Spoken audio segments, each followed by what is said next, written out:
A very good evening to all, and once again, welcome to the Midnight Man with Jaden Zander. I'm Jaden, and this week is our break week actually, because we have just finished off the finale for season 1, and we will not be resting for this week because right now, what I'm going to bring to you is the top 5 horror movie that scared the bejeezes out of me when I was younger. So are you ready to go on this journey with me? Alright, let's go with number 5.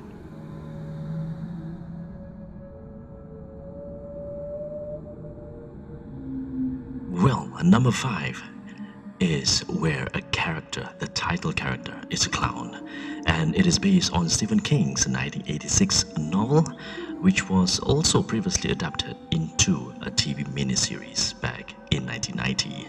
It is It, the movie It. Well, it's very scary, okay, and it's not your typical slasher, jump scare kind of movie, but it actually generates goosebumps, if you know what I mean. Well, things get pretty gory, where there are stabbings, characters getting impaled and beaten with blunt objects and stones and rocks.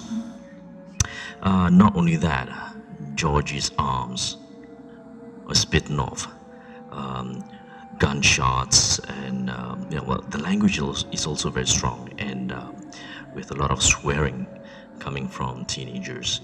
And it is one movie that really captures the essence of the horror and gore stories back in the 80s, and this story really got me back then, and I was really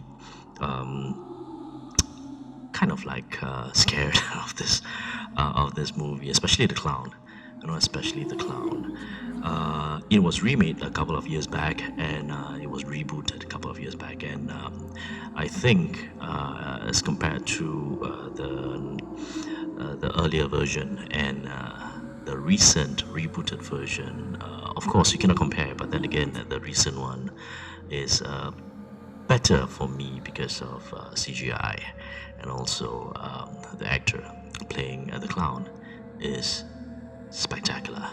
And that is number 5 story for me.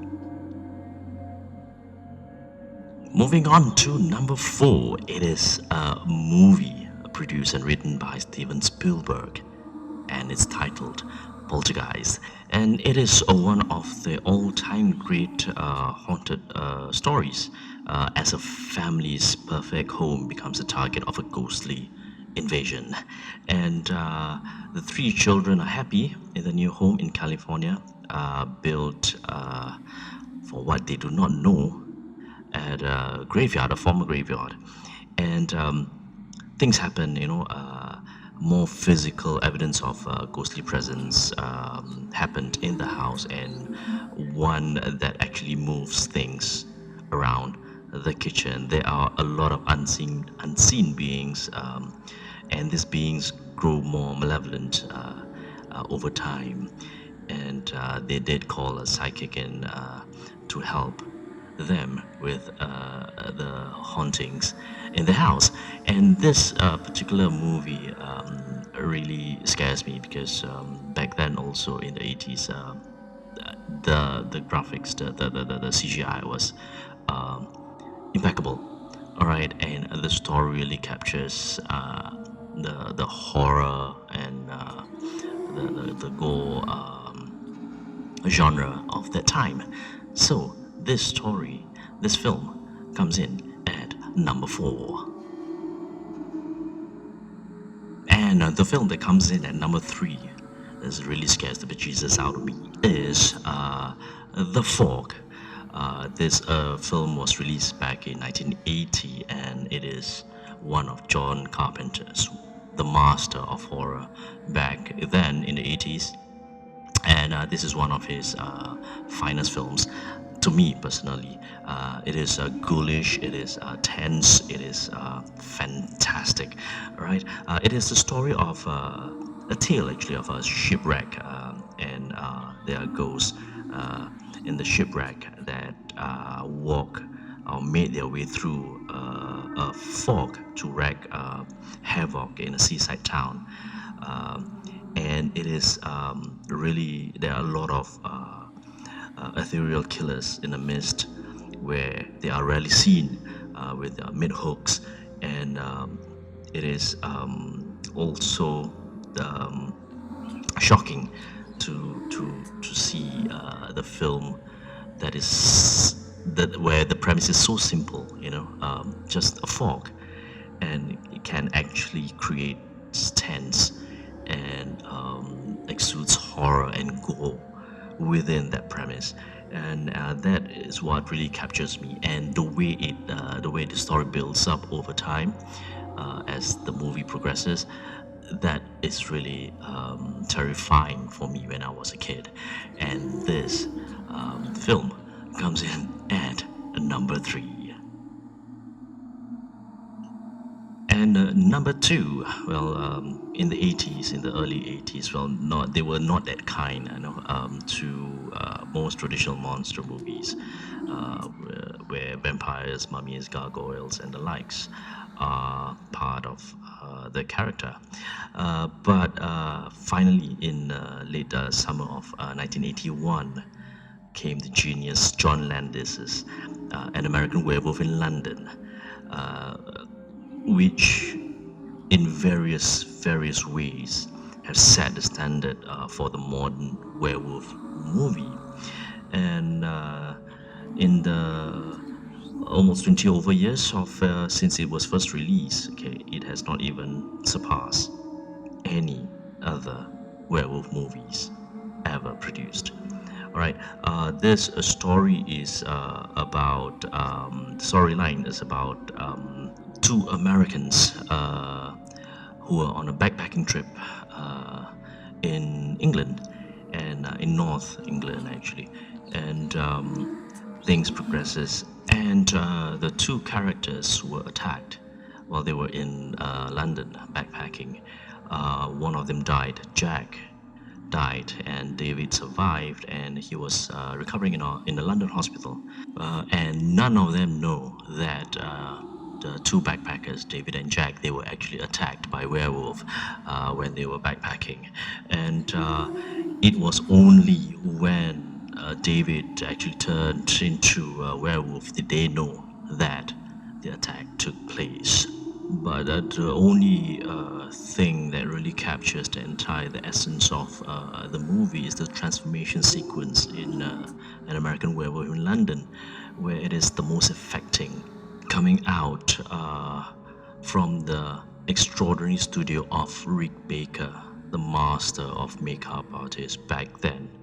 And with that, he even Baker won an Oscar for his work in An American Werewolf in London. You should watch the movie if you have the chance, because it is a classic. It is a classic, and it's going to scare you off your pants.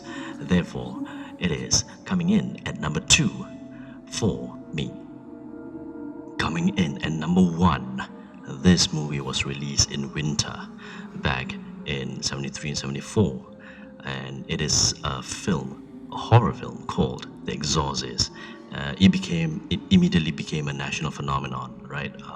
Would-be viewers stood in line for hours just to get a ticket, and the lines were said to circle the entire block in New York City.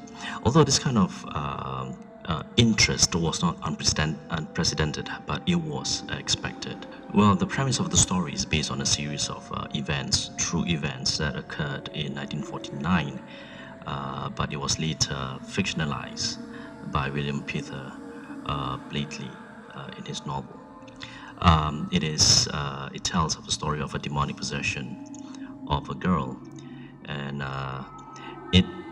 it is so terrifying, gory, and it was so realistic that it was said that viewers, patrons of the movie, actually fainted and some were even said to have vomited within the cinema itself.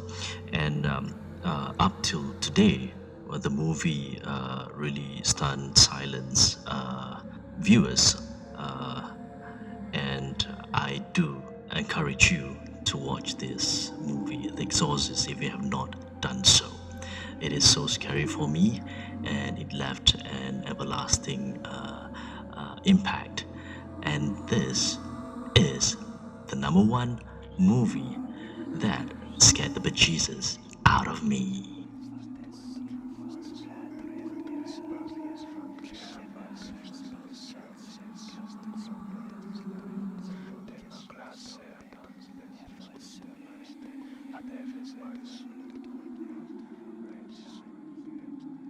And those are the 5 movies that scared the bejesus out of me.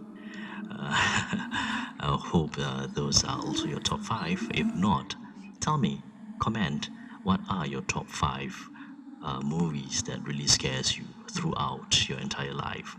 Alright, so don't forget to share, to like, to comment, and also to subscribe to my channel, as I will be coming back next week for season 2 of The Midnight Man with Jaden Zander. Till then, you take care.